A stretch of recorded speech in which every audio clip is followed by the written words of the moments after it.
Okay, so for the second part of concept 34, we're dealing with factoring the GCF to like before, but now we're including variables when we pull it out. Um, so there's a cool little strategy we can use to tackle these problems because the GCF is now going to consist of a number and a variable. So we can handle the numbers and then handle the variables and then again write whatever's left, just like we did before. So that's what this is. The first part will be the coefficients, and the second part will be the variables. Um, and I'll show you what this looks like as we kind of break down the work. So it's going to look just like the first part with the GCF on the outside and whatever's left on the inside. But again, the only difference is that we have some variables as well. So I'm going to show you that box method. If we were to draw out this box and put our numbers or terms in it, paying attention to signs, they're both positive, so we can leave it like that. I want to look at two things. I want to break apart the number on each side, and I also want to take a look at the variables. Um, so 18 and 10 have a common factor of 2, right? So if I said that 18 is 2 times 9 and 10 is 2 times 5, well, I have a common factor of 2. I got a common factor of 2, which is good. So that's just like we did yesterday, or in the previous segment. But now we have these common variables. So on one side we have x squared, and x squared can be written as x times x. And um, and then we have an x over here on this side, right? So I'm breaking apart the x's to show you that we also have common x's. So when we do that, we're going to pull out that common 2 and that common x, and whatever is left is what's not circled. So in this case, we have 9x and positive 5.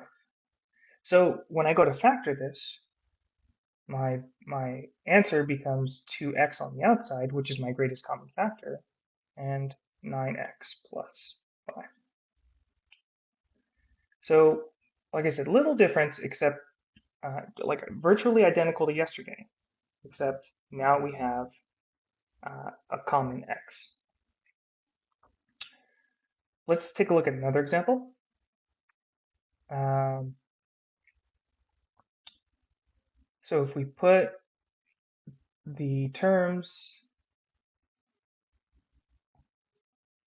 in the box, and notice how since my 20x to the power of 5 is negative, I'm putting that in the box. I'm putting a negative in the box. Now, let's see what the common factor is. So for the numbers, I would say 2.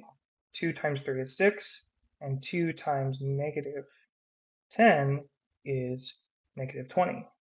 So I can see right at the bat that I have a common 2.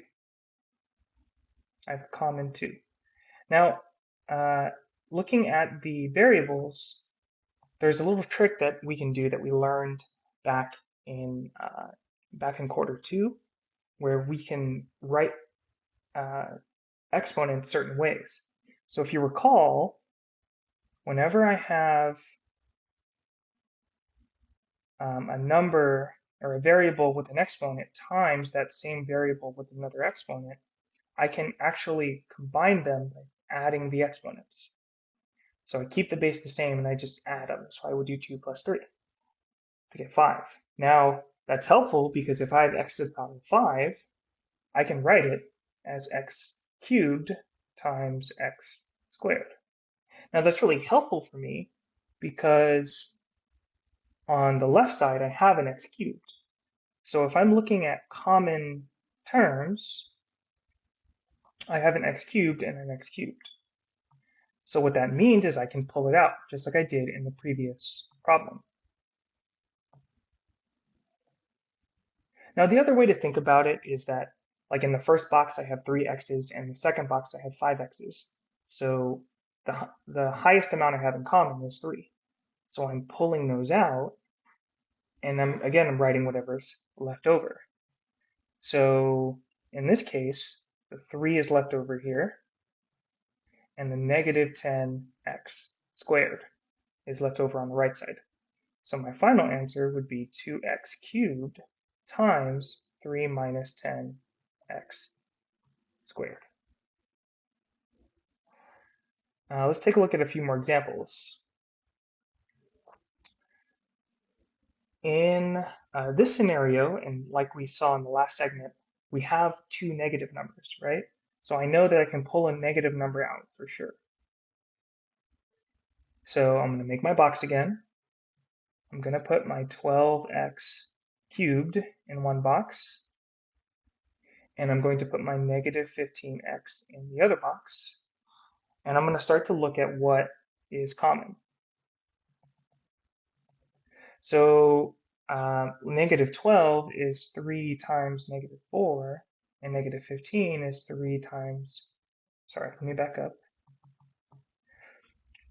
Negative 3 times 4, and negative 15 is negative 3 times 5. And that's really helpful because now I see that I have a negative 3 that is common. So I'm going to pull the negative 3 out, and if I look at my x is x squared times x, which is x cubed, because 2 plus 1 is 3, and I have only one x over here. So I'm going to circle that common x, and I can pull that out as well. So I'm going to pull out the x. I'm going to pull out my negative 3, and I'm literally going to write whatever's not circled, whatever's left. I have 4x squared, and I have 5. Since 5 is positive, I'm going to put a plus there, and that's my final answer. My negative 3x goes on the outside, and my 4x squared plus 5 goes on the inside. And as you get to more problems with more terms, you can just pull them out like you did before, just now you have 3 boxes. So I would just make the box a little longer, and I'm going to put my 24x squared in the first box, 32x to the fourth in the second box, and negative 40x in the third box. So a couple things you can look at, like the common factor here would be 8. So I would say 8 times 3, 8 times 4, and 8 times negative 5. So again, I see that my 8 is common. That's the highest number that I have in common. And what's tricky is that, like, I now have an x squared, or x times x. I have an x cubed times x, which is x to the power of 4, and I have one x here. Now, just remember that, like above, I have to have the common number and the common variable on both terms in order to pull it out. Well, the same applies for, if you have 3 terms or 4 terms. It has to be common between all of them. So in this case, I have a common x, only one x that I'm going to pull out, and I have a common 8, and I'm going to, again, write whatever's left over. I have 3x, so 3x there, 4x cubed minus 5. Okay, minus 5. And then I would write my answer as 8x times 3x plus 4x cubed minus 5.